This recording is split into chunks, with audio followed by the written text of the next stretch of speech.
The three most famous words in crypto today. Now we wait. Who said those infamous words yesterday? As well as I predicted, Genesis is just floundering and now has entered bankruptcy. What does that mean for DCG and Barry Silbert? As well as whose NFTs are on fire? You got it, Donald Trump. Yes, everyone made fun of him. We're going to go over that story as well today on OG Crypto and NFTs. Welcome, everyone. My name is Troy, and every day we go over the latest news in digital assets and non-fungible tokens, or NFTs. Now, before we jump into this madness, do me a favor, hit that subscribe button. I know we're small. We're going to make this big. We're going to keep doing this every day because we're going to give you the best content out there and a very enthusiastic commentator. All right, let's jump right into it. Crypto lender Genesis files for bankruptcy in the latest blow to Barry Silbert's DCG empire. Guys, this has enormous implications. How many other dominoes are going to fall? First of all, we knew that they had invested into FTX and Alameda. That all went bad. But you know what Barry Silbert did? He also put money into Celsius and Voyager and Three Arrows Capital. So he took a major blow, 6 months ago, and then he just doesn't get it. So he keeps leveraging and leveraging. And somewhere about September-ish, he pulls $1.6 billion out of Genesis and just shovels them off into Grayscale Bitcoin Trust. Guys, he just hammered his own companies, moving money back and forth. Now actually, the Department of Justice, I believe, as well as the SEC are going after him about what he did, as well as Gemini. The exchange is freaking out because Genesis has stopped withdrawals and there's $900 million worth of clients or customers' money sitting on Genesis that are collecting, interest, which is never good. I just don't get it. Don't give your money to anybody. Guys, not your keys, not your crypto. This is an exchange lesson. Read the book and figure it out. It keeps happening from FTX to Voyager to Celsius to now it's probably Gemini is definitely next to everybody out there. Come on, get your money off the exchanges. Learn how to custody it, cold wallet. There's plenty of ledgers out there. Stop being wrapped up in all this crap that all these youngsters, I'm old, youngsters just leverage the crap out of everything. Didn't learn the lessons in high school or in college, just knew that it was easy money out there in 2020 and 2021, and just played with it in their sandbox until they lost it all. Next, James K. Filan. If you know who he is, he's the lead counsel on Ripple Team Ripple, as well as XRP, and he has said it. Everything's done. Everything's turned into the judge on both sides, on the SEC as well as Ripple. And he says he came out with the Twitter post 20 hours ago saying, now we wait. This is exciting. Anyone out there really looking into XRP and Ripple know that the anticipation of a possible settlement or a win with the judge approving that anything going forward is not a security for XRP, this could be massive. It is one of the only tokens that have utility, and they're the only token, XRP, that Ripple has quarterly reports showing that their token is being used by financial institutions using it to make cross-border payments. If you don't get it now, you will find out when regulation comes out that these, pump and dump, scam, speculative coins out there are killing you. Well, you're going to figure out that you're the sucker at the end of the road. Ask the bonkers out there. Next, Jamie Dimon Monks Crypto says it's a pet rock. Jamie Dimon, it's almost like Cramer. Now, Jim Cramer will make stock picks because he's an idiot, right? Jamie Dimon says things that strategically, so he scares people out so he can buy it back. Jim Cramer inverse effect, right? The inverse effect of Jim Cramer is whatever he says, I'm just going to buy the opposite. But Jamie Dimon, not an idiot. He just says it because he's accumulating. He doesn't want you to accumulate. He wants to keep prices down. And when he calls Bitcoin a pet rock, guys, his company owns a bunch of Ethereum. He's probably the biggest holder of Ethereum. He holds MetaMask, by the way. Ask Lubin, as well as the Ethereum Foundation and Consensus that he bought MetaMask from. He's holding a ton of crypto, guys. Do not believe what comes out of this guy's mouth. Next. All right, so let me bring in our producer, Emi. This is a very interesting article here. It says crypto becomes second most widely owned asset class for women. I love this. This makes me happy. Well, let me ask you this, Emi. Well, okay. All right. Mm-hmm. As a woman, yes. Do you own any crypto? Yes. Do you own any other investments? No. So you're becoming part of the class of women that this is really. I was about to say I'm the statistic. Yeah, I don't know. I think this is really interesting. Women are obviously more interested in investing, and I think in the millennial generation, crypto has made quite a name for itself. So it makes sense to me that women would start investing in crypto more frequently. But the 40% statistic really kind of surprised me. Right. You know what's interesting when you go on to CT or crypto Twitter, right? Mm-hmm. When you're looking at digital assets or NFTs, it's dominated by women. Women are putting out art in a significantly greater majority than men. Mm-hmm. I'm seeing that now. On CoinWise, I continue to see women make inroads. And I'm showing someone that I don't have any clue is, but there's Crypto T out there, T-E. Oh yeah, Crypto T. I follow her too. Yeah. She is really good, and I didn't like her at first. I mean, because she's a kind of a Bitcoin maxi, and everything's slanted Bitcoin. But now, when I'm looking at her tweets, and she doesn't know who the hell I'm at, whatever. So don't worry, I'll tag her when we post this. Okay. So with that being said, she's really good. She's really worldly. I really like that. Now, of course, I'm assuming it's a she. She has an NFT collection, by the way. Yeah.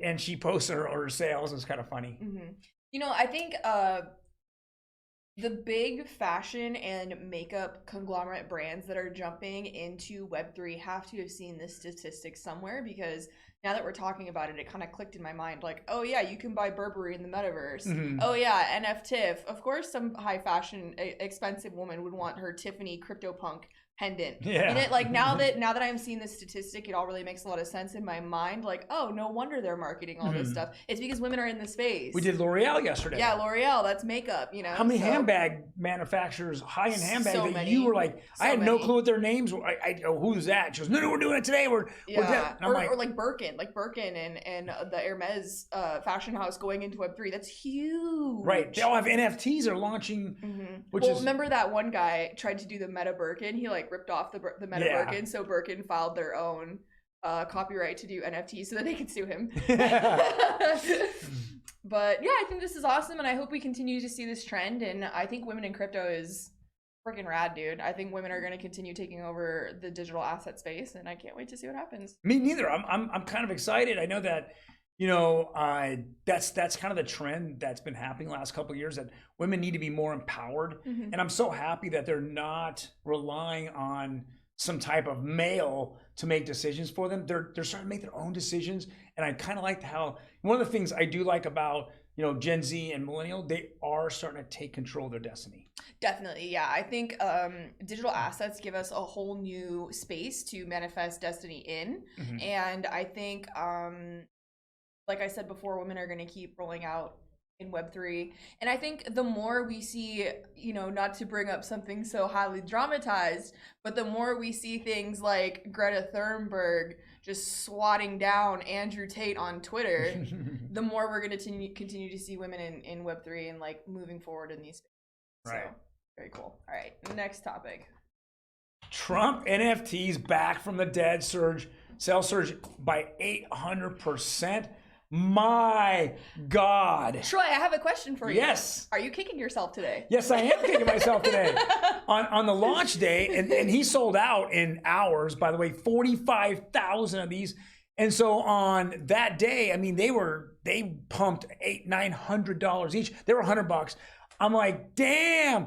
By the time I got mine, and then you had to go convert it with Polygon and blah, blah, blah, they were down to $200. I said, I made money. I doubled my money. I'm out. And then I'm seeing, holy crap, and the media just made complete fun of him. I know. And now look at this. This is insane. I wonder if it has to do with him being back on Twitter.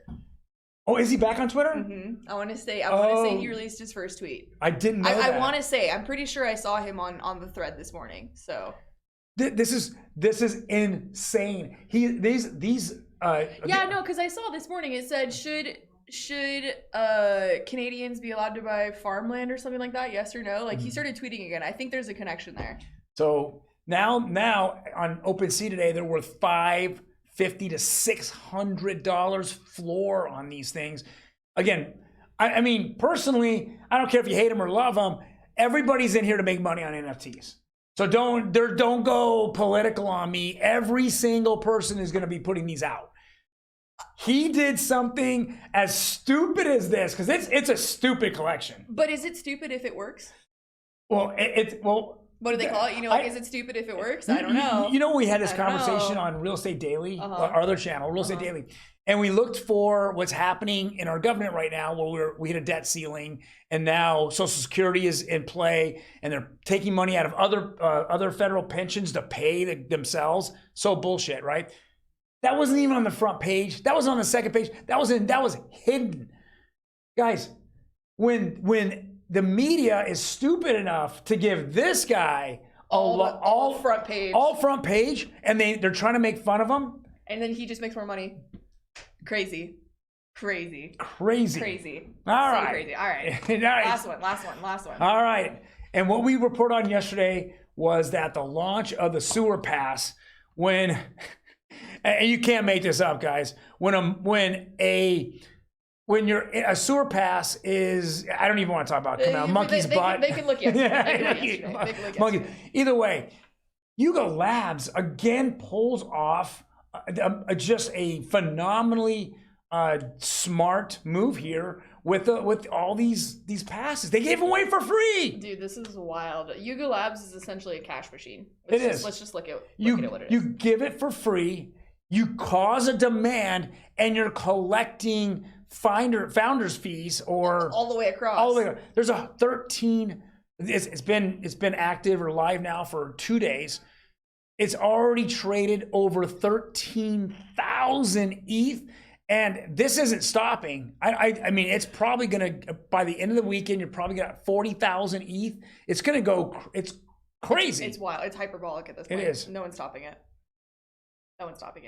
Right. There isn't. This is a machine. It's one of those things where, we go back a year ago and all these celebrities getting into it and excited about it. Then it became from trendy to non-trendy last year. Mm-hmm.